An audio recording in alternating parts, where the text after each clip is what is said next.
I don't know. The more I think about this movie, the more I am undecided as to whether or not I liked it or I didn't like it. Is it possible to do both?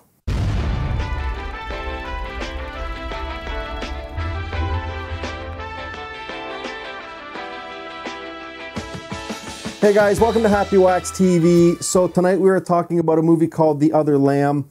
I'm going to be honest right off the hop. I didn't want to watch this movie. I didn't want to talk about it. I was just going to kind of let it slide under my radar. I did watch the trailer and I just said this isn't something that I really want to watch. But I've had a few of you ask me about it, if I was going to review it and will I talk about it, and I'm all about the subscribers. So, okay, so I sat down this morning and I watched it. And I'll tell you something, I didn't hate it. I did not hate this movie. But I didn't like it really that much either. It's not a movie I'm going to think about probably as soon as I shut this camera off. But it was a lot better than I thought it was going to be. Let me get into it, who's in it and stuff, and I'll tell you what I thought about it after. So the director, Małgorzata Zamowska, I hope I said her name correctly. I've never seen any of her work. But what a beautiful name. I just wish I could pronounce it properly. But anyways, and then it stars Michael Hulsman, who you'll probably recognize from Game of Thrones. And then Raffi Cassidy is kind of the main star in this movie, and she plays Sela. So in a nutshell, a girl born into an all-female cult led by a man in their compound begins to question his teachings and her own reality. Okay, so that's pretty much this movie, and it does not deviate from that at all. I mean, first act, we're set up, we learn about this all-female cult led by this asshole named Shepherd, who kind of looks over these women. He's the only male, and they're broken into two groups. So the women in the white gowns, or the white dresses, are his wives, and I think there's 7 or 8 of them. And then the women we see in the blue gowns, or the dresses, are his daughters. He calls them daughters probably because they are daughters, because they're born from his wives. We get a background story in the first act just through conversation. These women came from like troubled lives, you know, in the real world, or abusive husbands, or we're not sure where they all came from. And obviously the daughters were born into it, but it's just the 6 wives. So anyways, what he does is he sleeps with these women. They're his wives, obviously. So at dinner every night, when the wives are on one side of the table and the daughters are on the other side of the table, he stands up at the end of dinner and then he picks a wife and then he sleeps with her that night, and that's how they build the cult, is kind of through the wives and the daughters and the babies. But in this compound they live in, it's in the middle of the forest. I don't think they actually say where it is. But they have a couple trailers, and I think they've made some other facilities there, but they're all self-sufficient. There's no heat, no hydro. They make it all themselves, and they have this flock of sheep, I guess it is, that they kind of live off of, and you know, the sheep have babies and all this sort of stuff. And that's how they live, and that is the first act. At the very end of the first act, I don't want to give too many spoilers, there's a scene at night where the police come, and they say they have to leave. I don't know if they're trespassing or whatever they are. They don't really say why, but they say you have to leave this area or they're going to, you know, put out a warrant and arrest them.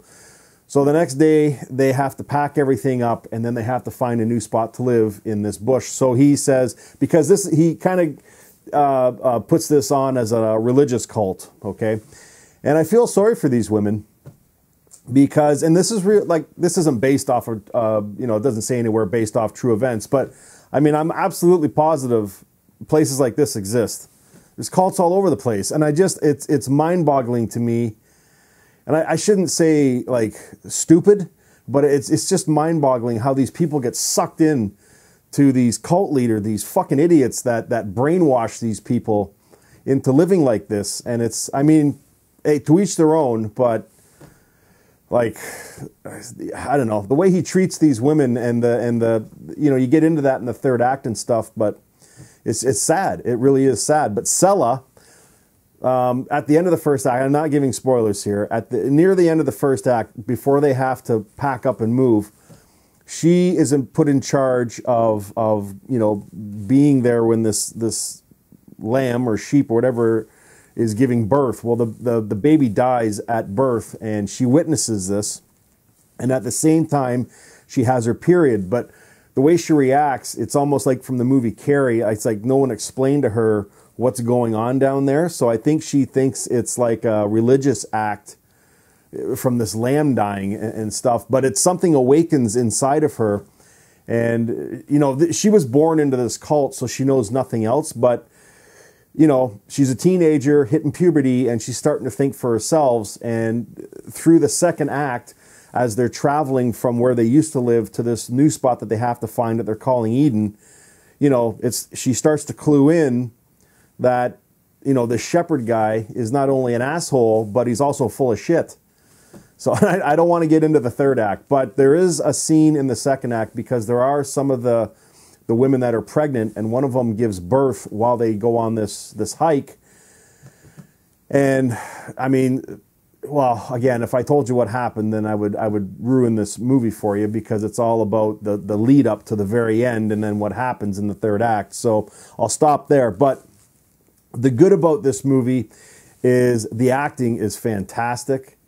The cinematography is fantastic. I would love to know some of the lenses that she used when she shot this movie, because there are some like wide angle shots that are just gorgeous, and especially if you have like a big screen high def TV. I mean, the colors in this movie are fantastic, and the acting is good. I mean, the acting is good, but it's just, you know, it's just boring. I found this movie so boring. Yeah, you know, the ending, you know, but you can see the ending. Like, honestly, like, I knew it was going to happen at the end of this movie, like 15 minutes into the first act. You get a sense of what's going to happen here. And I don't know if it's the way the first act is told.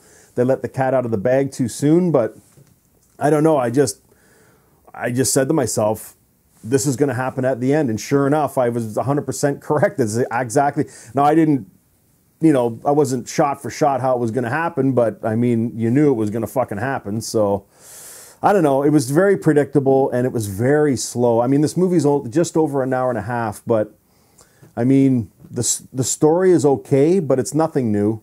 It's just a revenge flick. I mean, when it boils right down to it. But what does carry this movie is, again, the acting, because they really kind of commit to the roles and give themselves. And there is some physicality in this movie, which kind of heightens it too. So, I mean, I got nothing to say bad about that. And I mean, again, the direction, like the way it's shot is fantastic, but it just trods along. Now, some people will love this fucking movie. Okay. I don't like cult movies to begin with. They kind of piss me off. So, you know, I just can't believe people get sucked into this shit. You know, and same with religion too. I don't want to turn that into this kind of video, but it's just mind-boggling as to what people will fucking believe without doing any research. But again, they do say that these women came from, you know, rough beginnings and stuff like that. So I'll give them that much, but I don't know. That's how you want to live. I mean, I guess go for it, to each their own, but I felt sorry for these women. And I feel sorry for anybody in a fucking cult of any sorts. But I mean, these women, you know, and none of them, they seemed kind of happy, but they didn't. So again, that goes back to the acting too, the way they portrayed their emotions and stuff. And it was almost like they were afraid to show that they didn't want to be there. So I don't know. To give this movie a rating, I'd probably give it a 6.